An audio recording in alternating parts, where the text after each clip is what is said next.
안녕하세요. 언더케이드닷컴 F7입니다. 오늘은 HTC One M8이죠. 2014년형에 대해서 간단히 한번 알아보도록 하겠습니다.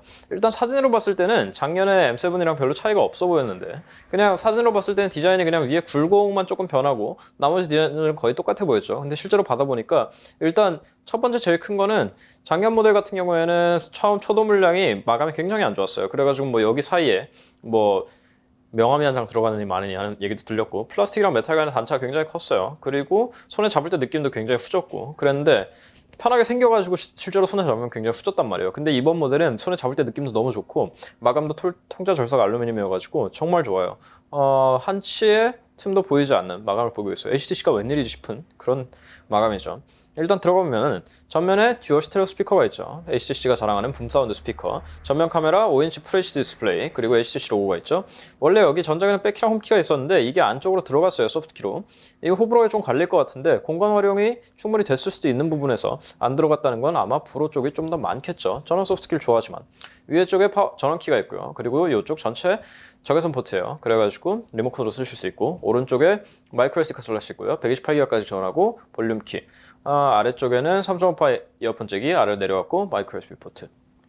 오른쪽에는 나노 유심 카드 슬래시 있고요. 뒤쪽에 듀오 카메라가 있어요. 이 듀오 카메라가 있어가지고 사진을 찍을 때 초점을 달리해서 찍어요. 그래서 나중에 후보 정할 때 초점을 고를 수 있도록 도와주는 기능을 하고 있고, 듀얼톤 LED 플래시가 있고 HTC 로고 정도가 있겠네요.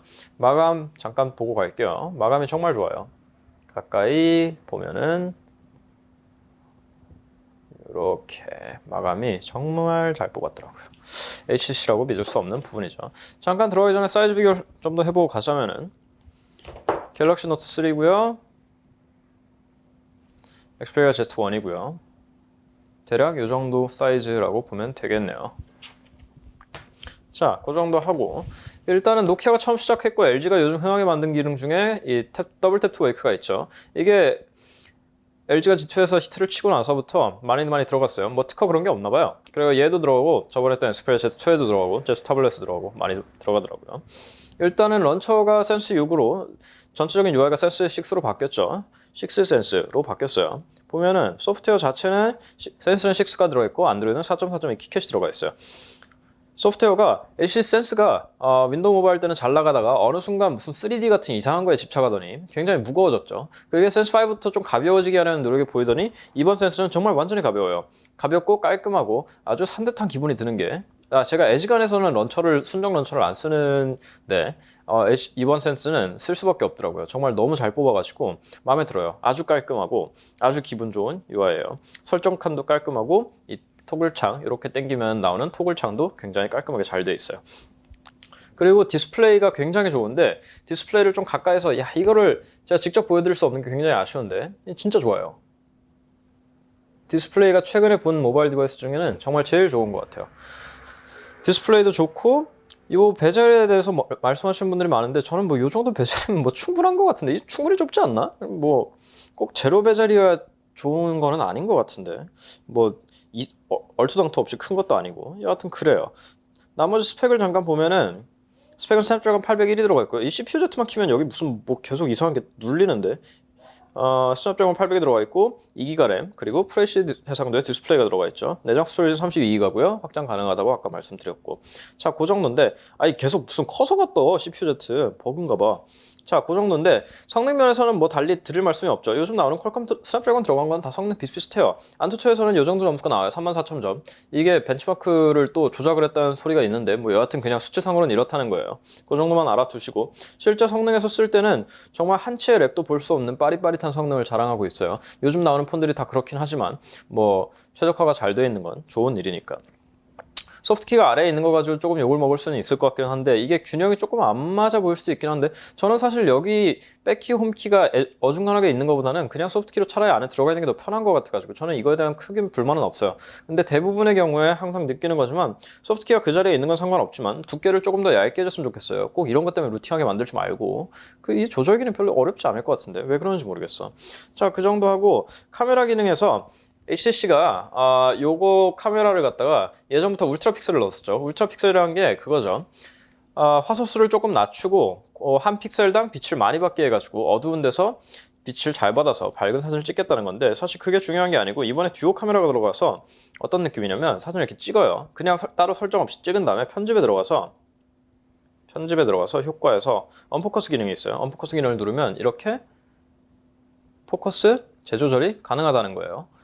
포커스 재조절도 가능하고 포그라운드라는 기능이 있어가지고 초점의 지정한 부분에 효과를 줄 수 있어요. 이런 거, 이런 거, 이런 거, 이런 거.